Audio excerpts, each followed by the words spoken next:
Do nada, absolutamente do nada, eu tô dormindo de sexta pra sábado, algo que eu faço, vocês acham que não. Acordo no meio da noite pra fazer, né, aquela famosa necessidade, olho no celular e 50 minutos atrás, era 3 e pouca da manhã, tinha saído uma notícia no GE. Globo dizendo que o Fluminense está atrás de Ricardo Goulart. A matéria, inclusive, diz: Fluminense sonha com Ricardo Goulart e abre conversas pelo meio atacante, livre no mercado. Matéria do Caê Mota e do Thiago Lima, que saiu ali por volta de 2 e pouca da manhã. E aí, ó, a prova de que eu fui e botei despertador pra acordar de manhã, botei uns 50 despertadores pra poder não acordar tarde, pra vir poder gravar pra vocês. Se você não me conhece, eu sou Gabriel Amaral, sou jornalista por formação e sou tricolor de coração. Você deixa seu like aqui embaixo, você se inscreva aqui no canal também e vamos juntos falar sobre o Ricardo Goulart no Fluminense e o que é provável de acontecer, o que é possível de acontecer e se vale a pena de verdade essa contratação. Beleza? Roda a vinheta aí do Giro de Notícias.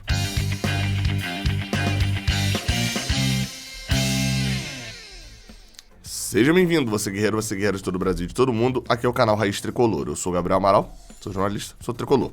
Deixe seu like aqui embaixo, se inscreva aqui no canal, você já sabia desse textinho decorado, e vamos falar sobre Ricardo Goulart. Essa é uma época em que vai surgir notícia assim do nada, tá? De sexta pra sábado. Então, ó, baixa o... Cara, mandaram a mensagem do OneFootball bem assim: cara, avisa que tem umas paradas diferentes e tal, baixa... E aí eu aviso, mas vocês não baixam! Faz o download, por favor. Tô gritando aqui já. Estou aqui pedindo pra você. Vou até deixar o QR Code aqui na tela. Hoje eu vou deixar o QR Code aqui na tela pra você vir aqui, ver se você toma vergonha na cara de apontar sua câmera pra cá e fazer o download de um aplicativo sensacional de notícias. Pra essa época é essencial. Se acordar ali 3 horas da manhã, olhar... Ih, Ricardo Goulart, Fluminense. Enfim. Vamos lá. A matéria diz o seguinte, a matéria é do Caê Mota, se eu não estou enganado, é o setorista do Flamengo, né? O setorista do Flamengo, exatamente. E do Thiago Lima, ou seja, é aquilo que eu falo. Primeiro que o Globoesporte.com é sem dúvida o mais confiável, né? Depois do Raiz Tricolor. É um dos mais confiáveis, porque eles não têm ali, não tem um monte de matérias por dia e etc, né? Que precisam ali apurar, colocar notícia sem apuração. Eles colocam já quando eles têm a certeza de alguma coisa. E nesse caso aqui, tem uma apuração de um jornalista que cobre o Flamengo. Ou seja, é alguma informação quente que o cara tinha, possivelmente, e foi, obviamente, se juntar ali com o Thiago Lima, que é o repórter que cobre o Fluminense, para poder fazer as apurações conjuntas. E aí o texto diz aqui: de volta ao Brasil após deixar a China, o jogador vem treinando sozinho enquanto analisa ofertas. Ricardo Goulart estava no Guangzhou Evergrande, que é enfim, é aquele time chinês que Conca jogou, aquele time que Alan jogou por lá também, enfim. E ele era um dos maiores times da China, né? Só que assim, o Guangzhou é a cidade, o Evergrande é uma empresa, é o Red Bull Bragantino, né? O Guangzhou é a cidade, o Bragantino, e o Red Bull a empresa. E a Evergrande, enfim, faliu, enfim, né? Tá quebrada a empresa, tá quebrando a empresa, né? E, obviamente, o time também acabou todos os seus investimentos. E aí, com isso, ele tá fora, né, do mercado chinês, acabou aquela famosa mamata de dinheiro absurdo que vinha da China, e ele já tá aqui no Brasil treinando em São José dos Campos, em São Paulo, que é onde ele, enfim, é a cidade dele, né? E aí ele tem proposta para 2022, tem várias propostas para 2022 e uma delas é do Fluminense. Vamos lá. Qual que é a possibilidade, tá? O GE apurou que a diretoria do Fluminense já abriu conversas com o empresário de Paulo Goulart, que é de Ricardo Goulart. O nome do empresário é Paulo Pitombeira, para poder saber ali as condições do negócio e apresentar um projeto que vá seduzir o jogador. Ou seja, a matéria reforça que as conversas ali ainda estão no estágio inicial. O Fluminense conversou com o empresário, saber o que o jogador quer. O que o jogador quer? Lembrando, Ricardo Goulart é um jogador que não é muito jovem. Eu vou dar pausa para espirrar. ele não é um daqueles velhos, né? Não é do Felipe Melo de 38 anos, mas Ricardo Goulart tem 30 anos. E boa parte desses 30 anos ele jogou fora do Brasil. Aqui no Brasil ele só jogou em 3 clubes. Palmeiras, Cruzeiro e Goiás. Ele foi revelado pelo Inter também, né? Ele jogou um pouquinho lá no Inter, mas bem lá atrás. Mas destacado mesmo foi no Goiás, depois no Cruzeiro, foi bicampeão brasileiro no Cruzeiro, foi pra China e voltou pra jogar poucos jogos pelo Palmeiras. Vamos lá, ainda continuando pra gente poder fechar esse pedaço das notícias. A gente sabe que outros times vão querer Ricardo Goulart, que é um bom atacante. Sem dúvida. Sem dúvida, outros times vão querer. E a gente, inclusive, já tem algumas questões de Palmeiras. Já começa a se ouvir falar de pedidos. E é um atacante que vai ser muito pedido por vários clubes. Mas notícia mesmo. Até agora, a gente viu mais, assim, mais precisa do Fluminense na tentativa de contratar um atacante. Ou atacante que joga, enfim, né, em outras posições, né? No momento que até vi aqui uma outra notícia também de que outro time brasileiro também teria interesse já teve interesse em Ricardo Goulart, que seria o Bahia. Só que tem um detalhe, o Bahia caiu, obviamente isso não rolaria. Ricardo Goulart provavelmente deve pedir um salário um pouco mais alto, né? Ele ganhava muito na China, ó, não é na mesma realidade que ele vai ganhar aqui no Brasil, e ele sabe também que ele não tá tão em alta quanto o Roger Guedes, por exemplo, para pedir 1 milhão por mês de salário.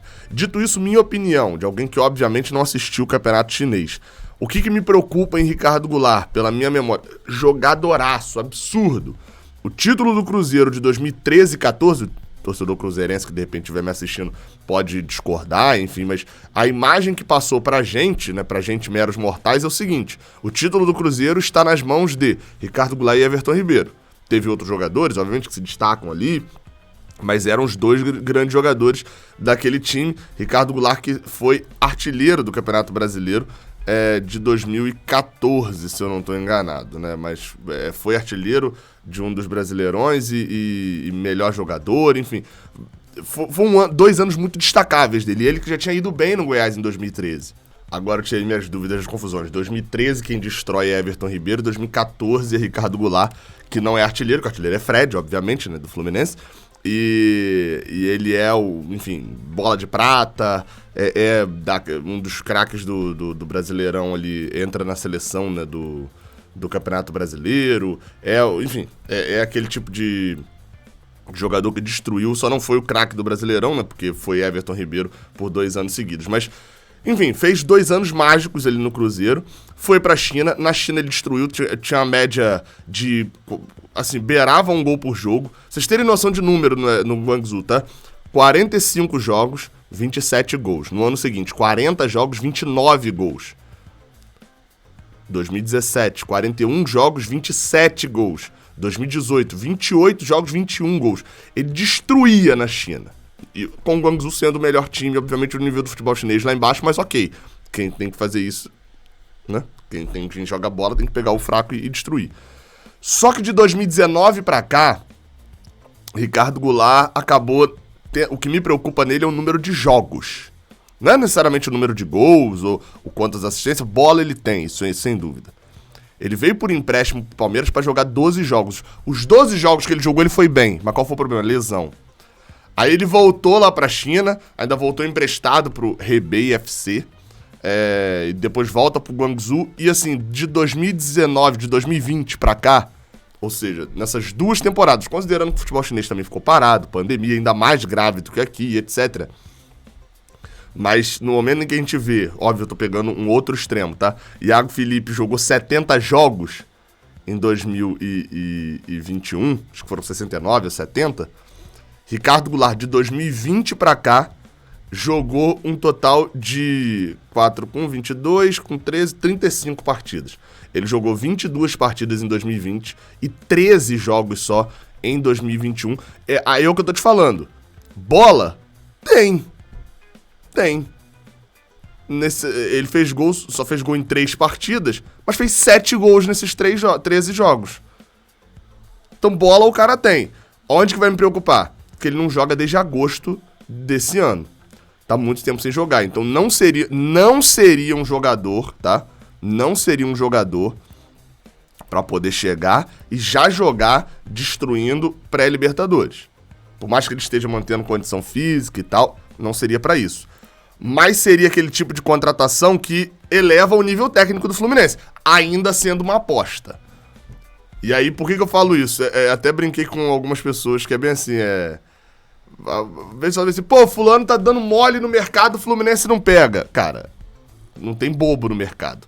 Se fulano tá dando mole e o Fluminense não pegou, ninguém pegou ainda, né? Porque se ele tá dando mole, e pra ninguém ter pegado ainda, alguma coisa tem, né? Na maioria das vezes. Às vezes é só burrice no mercado mesmo, mas na maioria das vezes alguma coisa tem. No caso de Ricardo Goulart, existe essa preocupação física. Porque apesar de não ser velho, ele tem 30 anos, o desempenho físico dele nos últimos anos não era tão bom. Mas de bola, meu amigo, seria para elevar muito o nível do Fluminense. Isso sem dúvida. Vamos aguardar e vamos torcer para essa contratação dar certo, no sentido de acontecer e no sentido dele chegar e jogar. Patamar salarial.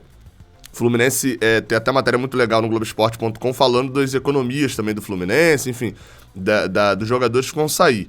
Fluminense já tem confirmadas as saídas, isso não é tema de outro vídeo aqui do canal. Egídio, Hudson e Abel Hernandes. Nessa continha aí de 3, você chega quase em R$1 milhão de economia de salário por mês. E obviamente, se você pegar da posição de Ricardo Goulart, não tá saindo ninguém, mas já saiu Nenê no meio do ano. Né? Ainda tem João Lopes e Reginaldo, que esses aí pra salário de economia, quase nada, né? Mas já saiu Nenê no meio do ano, você ainda deve aumentar um cadinho pro ano que vem. Enfim, você tem a possibilidade de um Casares não ficar, acho o Casares deve até ficar, mas vale o investimento. É o tipo de jogador que vale o investimento. E a gente tem pra investir. Não era o caso de Roger Guedes, que pediu 1 milhão por mês. Você não tem 1 milhão por mês pra poder dar, pra um jogador só, né? É complicado. Mas nesse caso acho que dá pra rolar. Vamos aguardar, né? Até a próxima. Valeu.